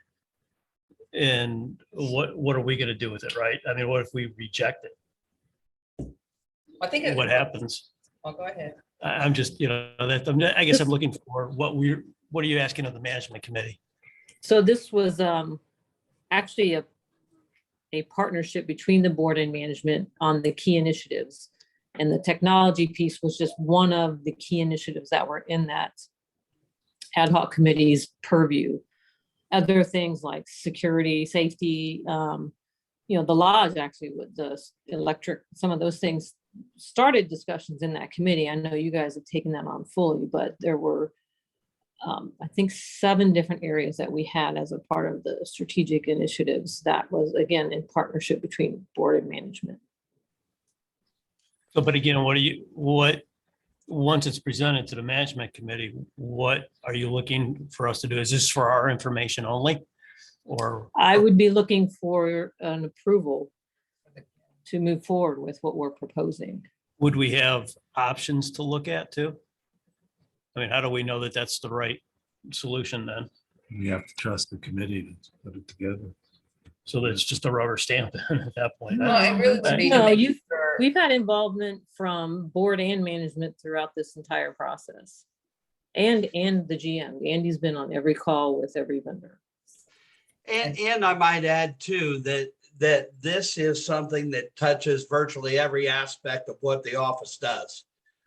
It pulls in the security piece. I mean, there's a lot of streamlining to be had with this system.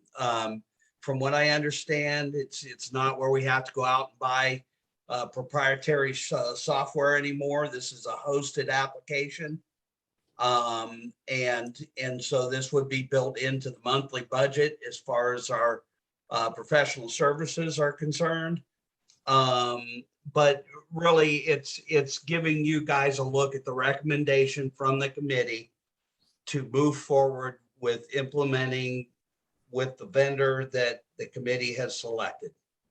Cost. I mean, I think the cost would be, making sure we're all comfortable with the cost, but it in the Yeah. budget at this point in time. So Okay. similar to what we would do with buying the radios and stuff. So, Yeah, but when we do that, we would have radios aside, yeah. we I would mean, have yeah, multiple bids Yeah, to evaluate. But Yeah. when you go proprietary, it's. pretty Go what? much- If you go proprietary, you pretty much pick your vendor and your vendor actually puts it together. No, I know how that works. No, I know, I'm just saying. because as. I'm asking the question Yeah. of what is going to be asked of the management committee I get as a it. body, Yeah, because I have not seen anything. I'm just, I mean, it would be, like I said, we looked at, what was it? We started with 5 vendors. yeah. Is that correct? Are you going to have at least like a matrix, something that you can hand us and look at each one where we can see the We- thought, you the know thought what? process that you Actually, guys we do did? have that, so we could probably So share we that. could- Couldn't we, Andy, I'm sorry, we Yeah, have that. Yeah, we went through a complete, and we can Yes. share this. It's what I would call more or less a rating matrix where we listed all the features and needs that we had and we rated them based upon how important they were. And then as we met with each vendor, we put a rating on how well we felt they met the need. Okay, And that drove us to narrowing it down to the 2 finalists that we had. And then we had follow-up questions and conversations with them. As well as we just finished meeting with references so reference accounts we asked them for. We spoke to them about, what's their experience been? How was the rollout? How have they been support-wise? And just getting a better understanding from their actual users on what their experience has been with those vendors. And then that helped us to decide to narrow it down to who we plan to recommend, but we need to have some more detailed discussions about their proposal and what's in it. sure. Which we'll have that, But we can Okay. share. We do that. have bids Yeah. But from we the could- other the- vendors. Yeah, how you guys evaluated Yeah. everything. Okay, Yeah. no, that would be great, Yeah, actually. That's, good. That's I good. would say one thing it was a challenge with these vendors that we were kind of narrowing down to get references that were very similar to Hideaway Hills. Some were from Miami, Florida, and there was a condo association, some were from, Wyoming. It all varied, and that helped us make our decision a lot better too. I would also add that Marty, and the rest of you guys, as you're relatively new to what we did in terms of this type of stuff, even 7-8 years ago, we set out to find a software package quite some time ago with about it was 2 or 3 boards ago. And at that time, there were very limited options as it relates to people that had anything to do with homeowner associations. And it was extremely pricey. We backed out of it because the vendor that we had chosen elected not to move forward with upgrading their current package, and ultimately decided to get out of the homeowner association business. But in terms of what Annie and her group, and this group is looking at versus what we looked at back then, it's light years away from what we were looking at. In terms of cost, it's a fraction of the cost. It's a hosted site, so there's no hardware to buy as far as this is concerned. So I mean, it's really the whole industry as it relates to homeowner associations has really stepped forward since the last time we looked at this. That's what makes it exciting, because I do think this particular implementation would be far easier than what we were looking at. And I'll tell you the other thing that I think that I've found and heard from this whole exercise is the fact that this current office staff is more on board with getting into something like this than the office staff was back when I looked at it some time ago. They were very rebellious. They were very resistant to change.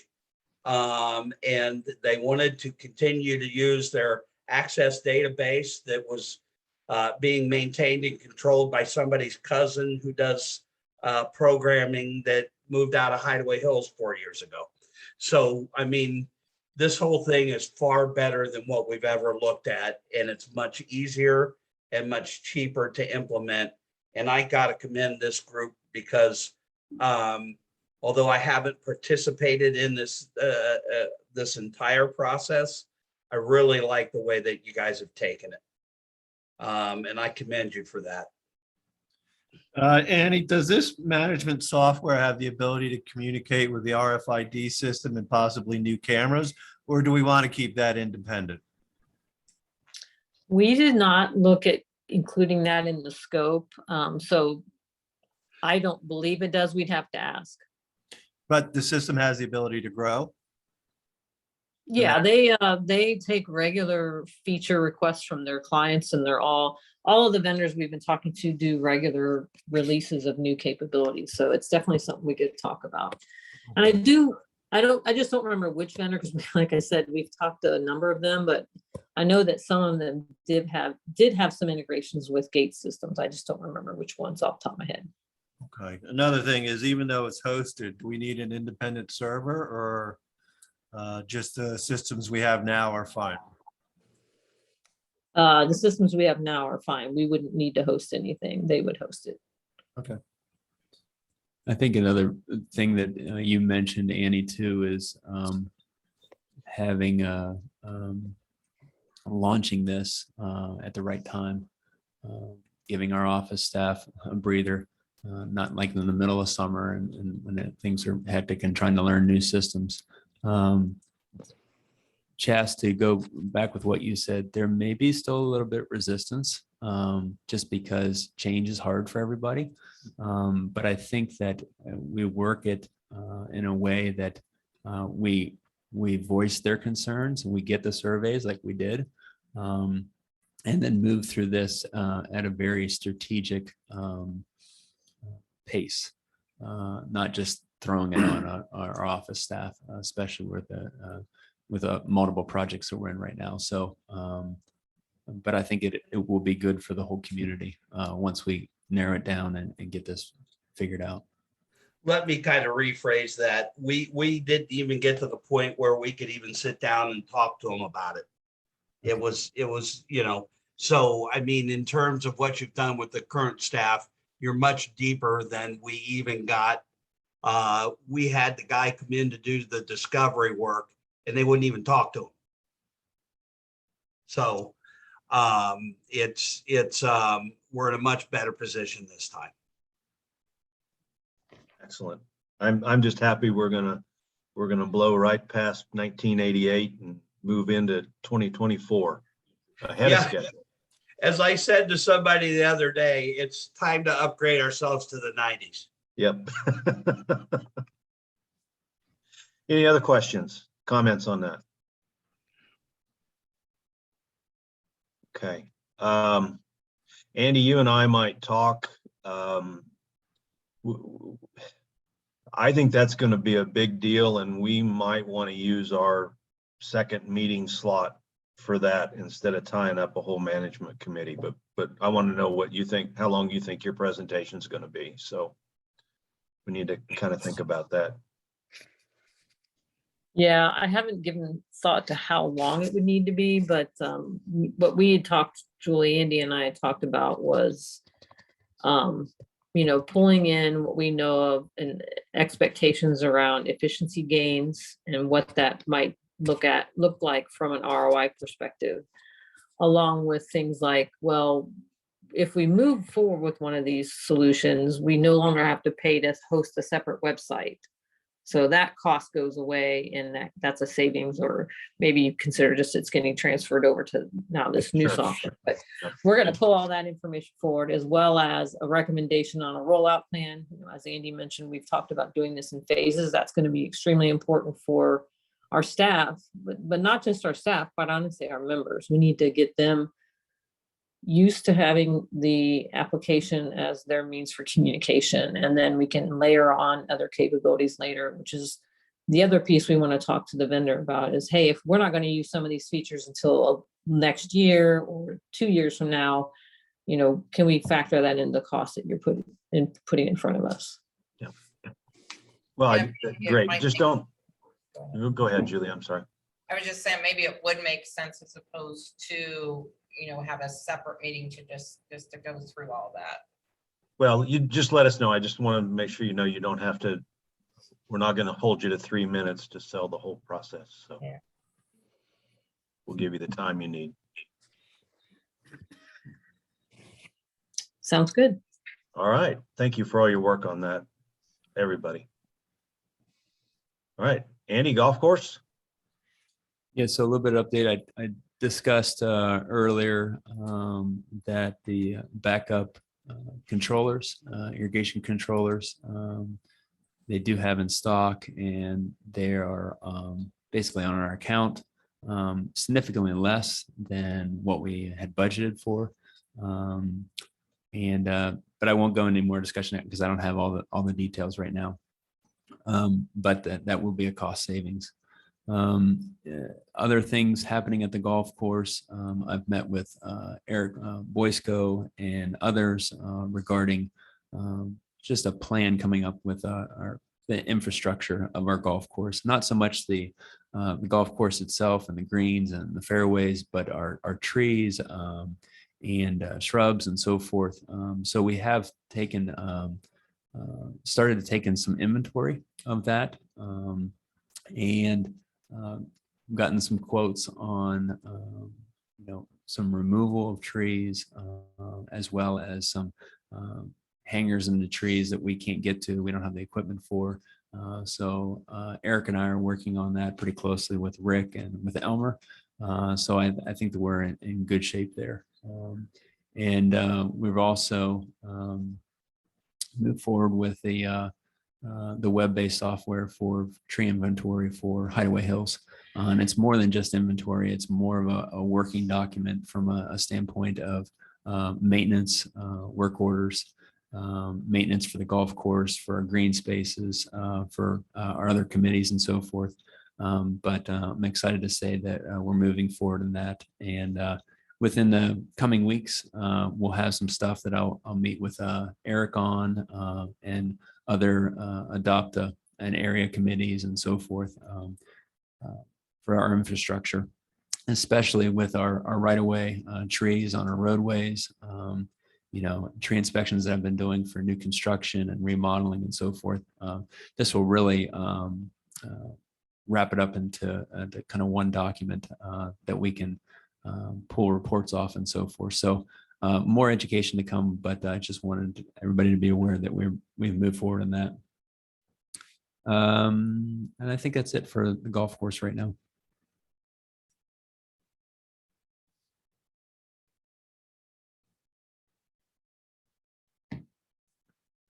And Rex, you're on mute. I apologize. Thank you. You had met with the structural engineer on the clubhouse, and I think we were going to see if we can get a further report from him. Has there been any other movement on that? No, not right now. It's not on hold, but he did say that he'd be willing to. Just to give you a little background, we had a structural engineer come for a really small fee. It was actually a very good deal, but it's just come in and take an assessment of the clubhouse because we had noticed some shifting in the foundation and so forth. So we just wanted to get a professional opinion on it. And he made the assessment and some recommendations. And it wasn't right away like we need to abandon anything. It's just that recommendations on moving forward, especially with the area around and drainage. I think drainage was one of the biggest issues, but we can go into more detail about that. But he did say that he'd be willing to help us in the process of looking for contractors and so forth when it came to a phase by phase process for that. And again, it's another project that we need to plan accordingly sooner rather than later. Okay, I just wanted to make sure that didn't get drop off. Yep. I know you got two things to do, and so I get it. Maybe three things. Any questions, JJ or Julie or Marty on the golf course or any of these other items there? Nope. Good. Okay. Marty, can you give us an update on the Lodge Electrical? Yeah, a week and a half ago, we took an outage up at the lodge and replaced one of the problem panels. So that's all done. The other work inside the building's been progressing. I think they're nearing completion on some of it. On the larger issues of the system and the undergrounding and all that with South Central, we did have a meeting with them maybe a little over a month ago out here, kind of went through things. Engineering work is just about complete. They're kind of cleaning up some of the drawings, and we're going to have a review meeting next Thursday to go over the drawings and also start talking about the budget. So part of the package was to put together a budget estimate so that we have something to look at. And then we'll start going out for quotes from there. Okay. Getting quotes for the material and the bigger pieces that we need that are going to run into lead time issues with. So. Excellent. There's still a long lead time for those. Yeah, for the components. panel, some of the Yeah. panels and things. Yeah. Yeah. I think they're talking like 40 some weeks, I think. Okay. And that meeting is when? This Next- coming Thursday? It's going to be next Thursday, the 21st. Okay, good. Yeah, Jim needed to confirm with his designer. He was going to have his designer come out. Okay. And then once that gets done, I'll let you know. Okay. And anybody else more than welcome to show up too, if you want to go through that too. Excellent. Thank you. Okay. JJ, food service, Last but not least, huh? not last, but here we go. Not a problem, not a problem. The comedy night for July 22nd has been sold out. We had to keep it to a number of people. Unfortunately, we had something scheduled for a band called the Mud Sparrows in August. That band is no longer together, but apparently the lead singer and her sister play some music, which we might just put them in a lodge that night. We'll get more information on that as it comes. Andy and I had an opportunity to sit down and talk with Chris and Justine and Aaron, just to keep the communications open between the three of them. I think it was very positive. There are some things that the clubhouse orders for themselves, and due to keeping the book straight, that's a good thing. But then there's other things that we're working with where they can order together. to streamline things, and I think that'll be a positive cost-wise for everything. We do have happy hour now at the lodge. And Fireball Fridays have been doing well, especially at the clubhouse, not as much as the lodge. And we're looking to do other little specials as time goes on. But I think we have a good staff at both the clubhouse and the lodge. Could we use more help? Sure, we could. But what we have now, the staff is doing very well at both places. Any questions from anybody? I really enjoyed the group picture on Facebook. That was. We're gonna do that for the clubhouse too. Yeah, We're not trying to do one without the other, but I got it. we will get that. Show the love to the clubhouse also. Yep.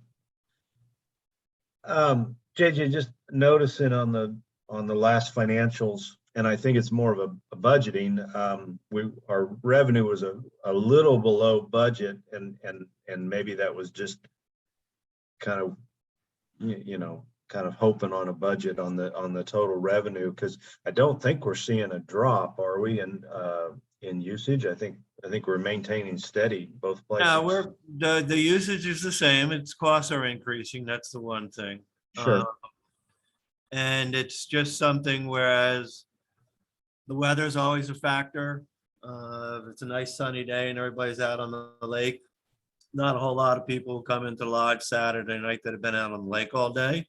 Mhm. If it's a bad lake day, then we'll see an uptick at the lodge.